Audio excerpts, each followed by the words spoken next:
Мен Саяқ кенті жалпы білім беретін номері 6 орта мектебінің 7 А сынып оқушысы Рысбаев Абай.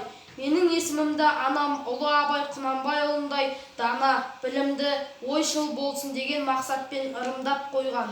Мен осы есімімді мақтан етемін. Абай атамыз жас ұрпақты оқу білімге шақырған. Міне осы себепті болашақта еліме өз үлесімді қосатындай білімді, тәрбиелі азамат болып өсемін. Абай Құнанбаев, ғылым таппай мақтанба, ғылым таппай мақтанба, орын таппай баптанба, құмарланып шаттанба, ойнап босқа күлуге, 5 нәрседен қашық бол, 5 нәрсеге асық бол. Адам болам десеңіз, тілеуін өмірін алдында, оған қайғы жесеңіз, өсек өтірік мақтаншақ, еріншек бекер мал шашпақ, 5 дұшпанын білсеңіз, талап еңбек